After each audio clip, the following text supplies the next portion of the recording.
রোজ রোজ রুটি খেতে ভালো না লাগলে এইভাবে অল্প পরিমাণ ছোলার ডাল দিয়ে ডালপুরি বানিয়ে দেখতে পারেন। যে কোনো আলুর দম বা আলুর তরকারির সাথে খেতে দুর্দান্ত লাগে। একদিন বানালে এর স্বাদ সারা জীবন মনে রাখবেন, এতটাই টেস্টি হয়। হাফ কাপ ছোলার ডাল 4-5 ঘন্টা জলে ভিজিয়ে রেখেছিলাম, তারপর একটা মিক্সির জারেতে নিয়ে নিলাম। ডালের মধ্যে যেটুকু জল ছিল সেই জলেই ডালের পেস্টটা তৈরি করে নিয়েছি। একেবারে পাতলা করে কিন্তু তৈরি করিনি, ঠিক এরকম ভাবে ডালের পেস্টটা তৈরি করে নিয়েছি। এবারে একটা বোলের মধ্যে 1 বাটি ময়দা নিয়ে নিলাম, ওর মধ্যে পরিমাণ মতো লবণ আর হাফ চামচ মতো জোয়ান হাতে ঘষে দিলাম, তাহলে জোয়ানের স্মেলটা ভালো বেরোবে। 2 টেবিল চামচ সাদা তেল দিয়ে দিচ্ছি। এবারে সমস্ত কিছু হাত দিয়ে খুব ভালো করে মিশিয়ে নিচ্ছি।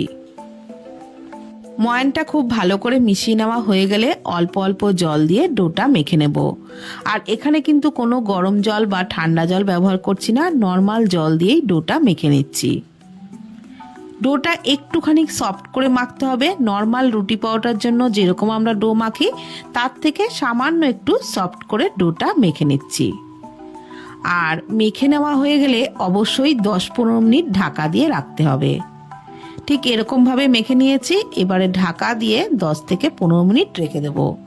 ততক্ষণে পুরটা বানিয়ে নেব। তার জন্য কড়াইয়ে সর্ষের তেলে 4 টেবিল চামচ সর্ষের তেলে হাফ চামচ কালো জিরে, একটু দিয়ে দিলাম আদা বাটা আর কাঁচা লঙ্কা কুচি, একটু নেড়েচেড়ে ভেজে নিলাম।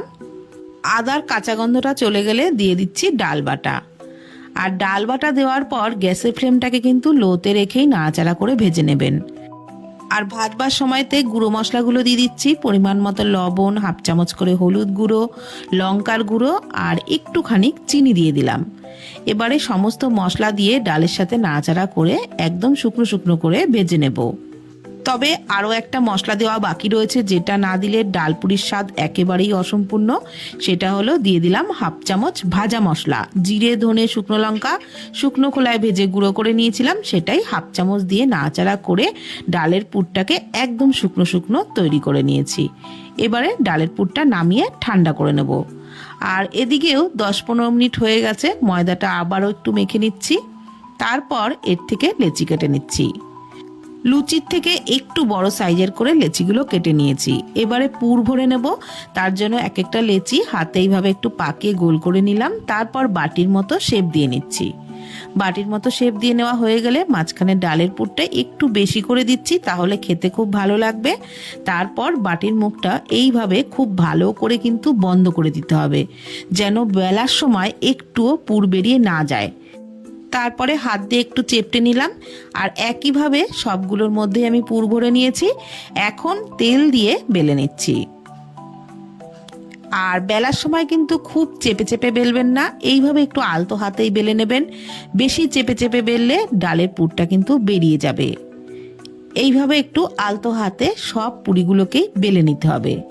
একটা পুরি বেলে নিয়েছি, আমি একইভাবে আরেকটা পুরিও বেলে দেখাচ্ছি। আর বেলার আগে হাত দিয়ে এইভাবে একটু চেপটে নিয়ে পুরটাকে সমান করে নেবেন, তাহলে পুরটা ভেতরে সমান হয়ে গেলে বেলার সময়ও সুবিধা হবে আর পুরটা একেবারেই বেরিয়ে যাবে না। আর অবশ্যই আলতো হাতে বেলে নেবেন, আবারও বললাম। এখন এগুলোকে ভেজে নেব। তার জন্য কড়াইয়ে সাদা তেল খুব ভালো করে গরম করে নেওয়ার পরই কিন্তু ডালপুরিগুলো ছেড়ে দিলাম। গ্যাসের ফ্লেম মিডিয়াম টু হাইতে রেখেই ডালপুরি ভেজে নিতে হবে। যেমন লুচি ভাজার আগে আমরা তেল খুব গরম করে নিয়ে ভাজি, তেমনই কিন্তু ডালপুরিও ভাজতে হবে। একইভাবে সব কটাকেই ভেজে নিচ্ছি। আর সবগুলোই কিন্তু ফুলে একদম বলের মতো হচ্ছে। প্রত্যেকটাই এরকম বলের মতো ফুলেছিল আর খেতে তো অসম্ভব ভালো হয়েছিল। আলুর দম বা আলুর তরকারির সাথে খেতে তো খুবই ভালো লাগে। নিরামিষ দিন হোক বা যে কোনো দিনে, পুজো পার্বণের দিনেও আপনারা কিন্তু এইভাবে ছোলার ডালের ডালপুরি বানিয়ে নিতে পারেন। সত্যিই খেতে অসাধারণ লাগে। তো ভিডিওটি কেমন লাগলো প্লিজ কমেন্টের মাধ্যমে জানাবেন। ফেসবুক থেকে দেখে থাকলে পেজটি ফলো করে নেওয়ার অনুরোধ রইল। ইউটিউব থেকে দেখলে চ্যানেলটি প্লিজ সাবস্ক্রাইব করে দেবেন। আজকের মতো এই পর্যন্ত।